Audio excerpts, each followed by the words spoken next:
All right, everybody, got this thing down here on the bench.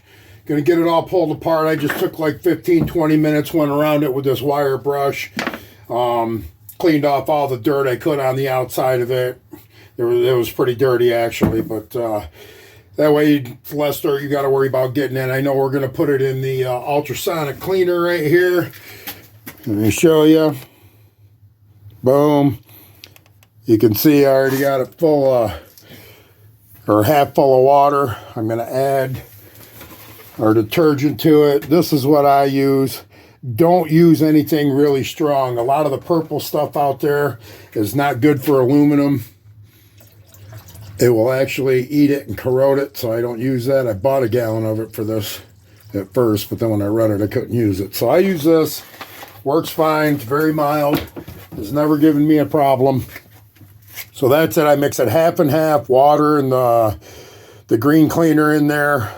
I mixed hot water in here already, so I'm going to turn that on, get the heater going, and let that go while we're taking this apart. All right, there really isn't a lot to these. We're going to get this apart. We're going to put it in there, clean it all up, get it out here and get it back together, and I'm going to show you how to adjust it to base settings so that when you get it on the bike, it'll be all set and ready to start. You'll have to fine-tune it from there. But, and when I go to do that on the bike, I'll let you know, and we'll do a video of that too. But right now, I'm just going to get it back together and on the bike. Okay, there's an O-ring right here. Most of the time, you do not want to put an O-ring or a gasket into the ultrasonic cleaner. I'm going to try and get this out of here. If it doesn't want to come out easily, then I will run it because I don't want to destroy it. I do not have a rebuild kit. I'm just cleaning this and putting it back together. I know it ran fine. I rode it for 2-3 years before I put it out there on the lift. And it shouldn't have any issues, but just needing a cleaning. Okay. We're going to take this off first. This holds your cables. If you're thinking about changing to an S&S setup on your bike, your stock cables probably won't work. You should get an S&S cable. Just a heads up. Now, this is your fuel screw. It actually is just for fuel. A lot of people think it's a fuel and air mixture screw. It is not. It's just for fuel. You can check that where yours is set if you've got one. These are supposed to be set at 1 1/4 out, but I know that already, so I'm just going to take this out for cleaning purposes. Now, these have a taper on them. Well, you can see it. Get it against the white background. When you screw these things in, any of the adjustment things on here, you just screw them down gently until they snug. You don't ever crank them down on a carburetor. You'll break things. You'll hurt it, and you'll ruin your carburetor. Okay, that's out. Now we're going to turn it over. We're going to take this float bowl off. Now this float bowl has one, two, three. The fourth screw for this float bowl is this long one right here. These other two hold the cover to the accelerator pump. So, let me, the screwdriver, pop these 4 off, take this float bowl off, see what we're looking like in here. I did pull the drain plug right here. It's a 5/8 bolt for to drain the old gas out of it once I got it off the bike, and nothing came out. Now, I don't remember because it's literally been 7 or 8 years this bike has been sitting on that lift waiting to get done. So I don't remember if I drained it or not. And we'll see what it looks like in here when I get this float bowl off. 1 long screw, 3 short ones. 3 short ones I think are all the same length. Yes. Okay, now be careful of your gasket if you don't have a rebuild kit and you're just going to clean it and put it back together. Actually, it's not looking too horrible. And there's some crud down in there, so I'm glad I pulled it apart. We will clean it since we got it apart. But it's not horrible. There's some crud in there. Now, let's see if we can get this gasket off here without destroying it.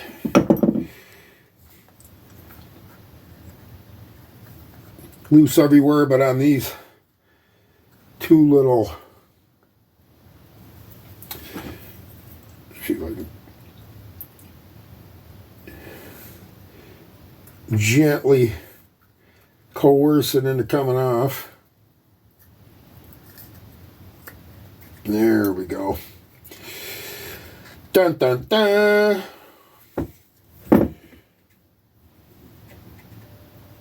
Okay. We'll set that off to the side. We don't want that to get hurt. As you can see, it's pretty clean in there. Some of the stuff is dirty. Now you're going to want to poke out everything that's got a hole on it. Your primary jet, your secondary jet, this little tube here. There's also one coming up from the accelerator pump right here on the in the float bowl. It's got a rubber O-ring on it right here. See if I can get that off. Try and show you. Got a blue little rubber O-ring right here. We'll take that off and we'll just set it right here.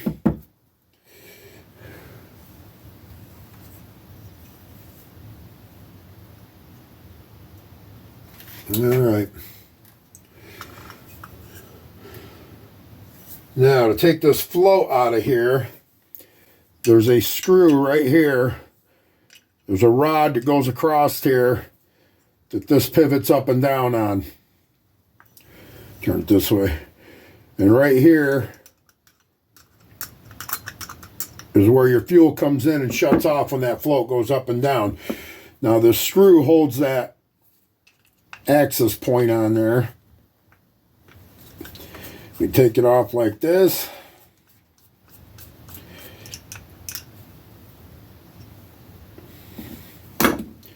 And the whole thing will lift right on up out of there. Nice and easy peasy. And you can see. And it just hangs on there. When this pivots, that goes up and down, turns the gas on, shuts it off coming into the float bowl. Yeah, there's quite a bit of crud down in there. I'm glad I pulled it apart.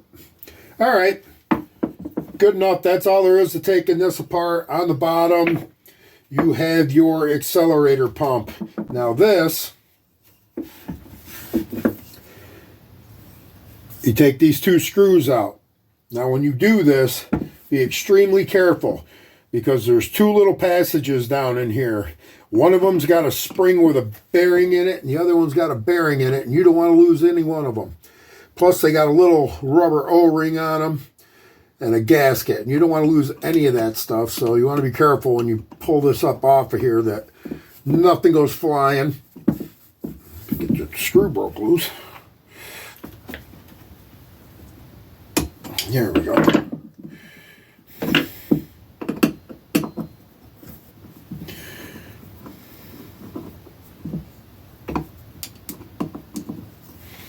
The spring in there isn't going to make this top pop off of there or anything. It's not that intense. It's just a tiny little spring.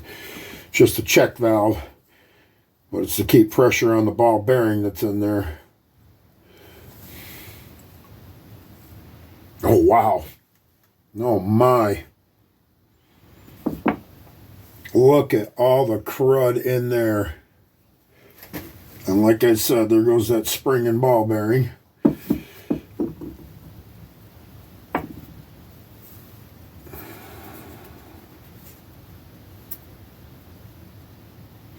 Wow, there's a lot of crud in there. Unbelievable.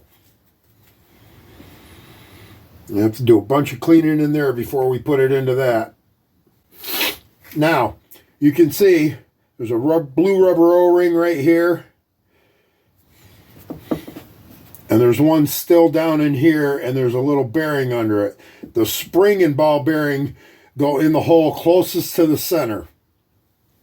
just to let you know.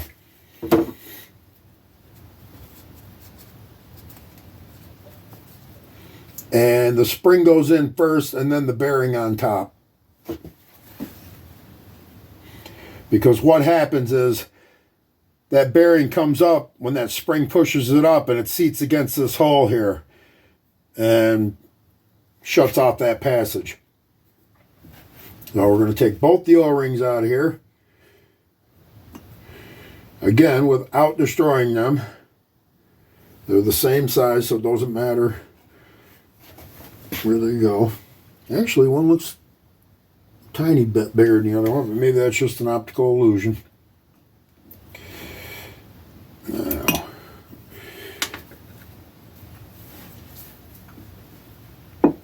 okay. And get the camera here. Show you guys a little closer up what's going on and how dirty this is. Look at the crud in there. That's what came out of there.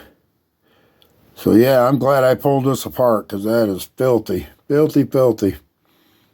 When it goes back together, it will be like brand new. All right. That's the spring and the two ball bearings.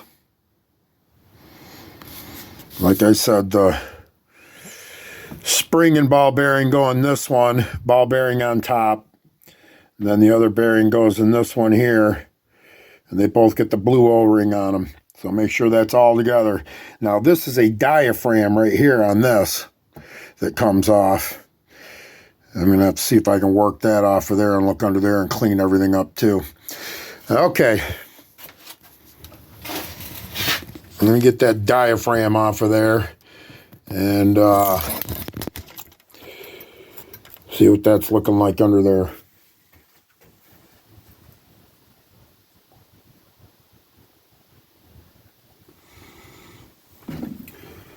Again, be very gentle. This diaphragm, I know, actually sits down in a groove. I know from watching the video on it.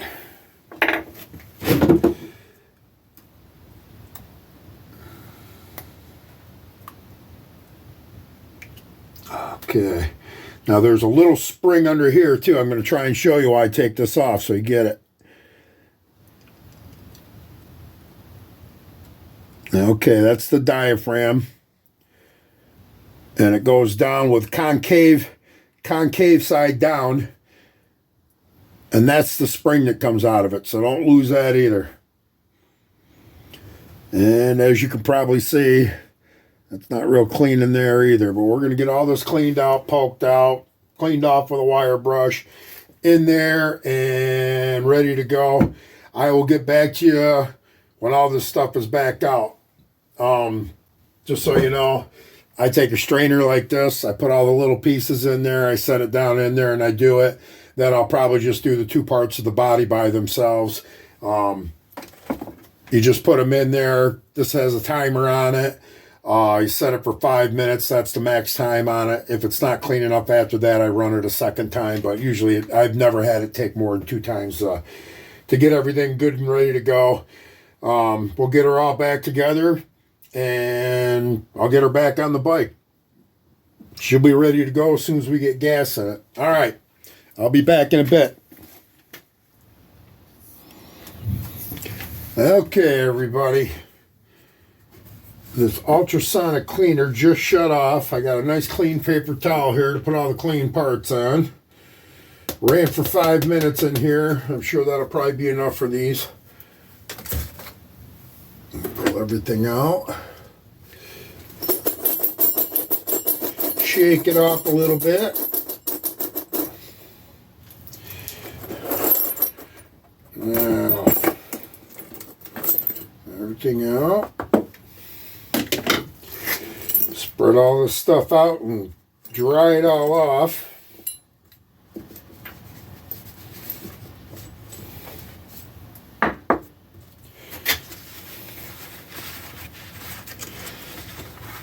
It's amazing how clean this ultrasonic cleaner gets everything. It's ridiculous.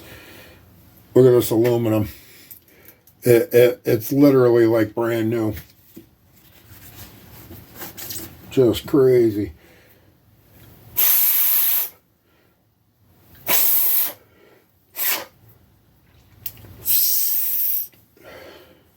I'll blow everything out good.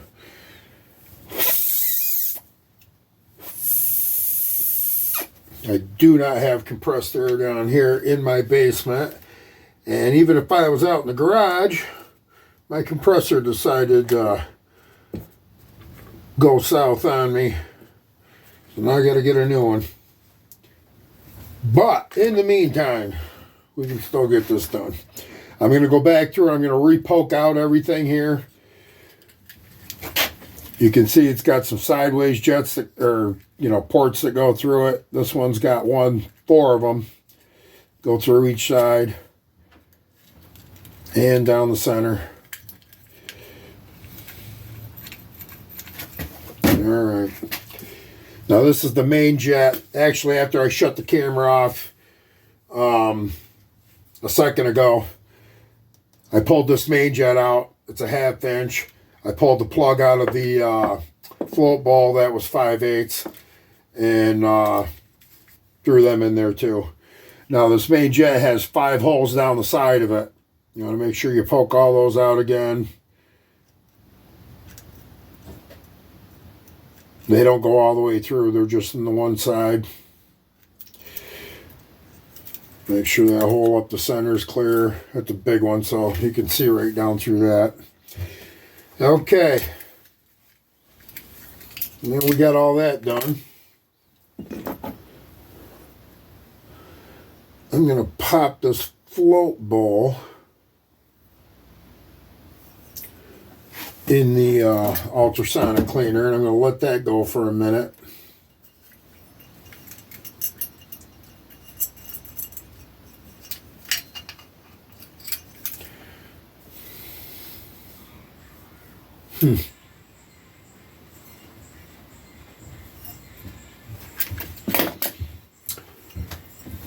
All right.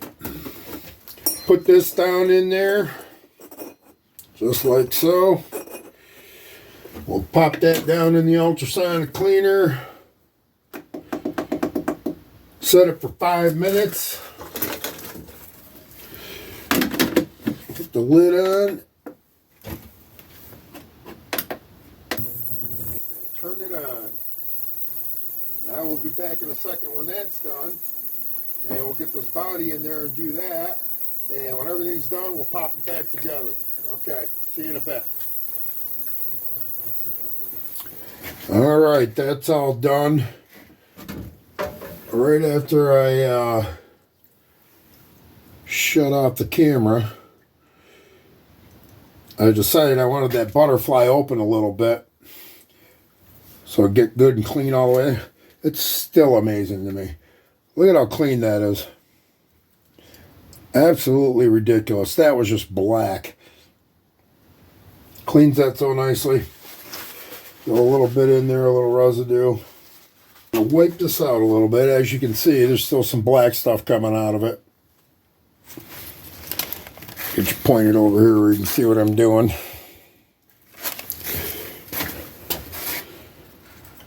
Still a little carbon and stuff around this inlet here. So, I'm gonna wipe out what I can. Maybe run it one more time. Like I said, sometimes if it doesn't get it as good as I want it the first time, I'll do it again. Okay. Another 5 minutes.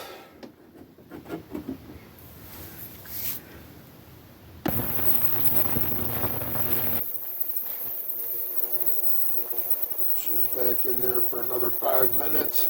As soon as that's done, we'll put this together. No ifs, ands, or buts this time. That's as clean as it's getting. And like a charm after that. New gas. The carburetor's been gone through. I'll have a nice new clean gas tank. Be all ready to go. As soon as I'm done with this and getting all that back in it, we'll start on the wiring.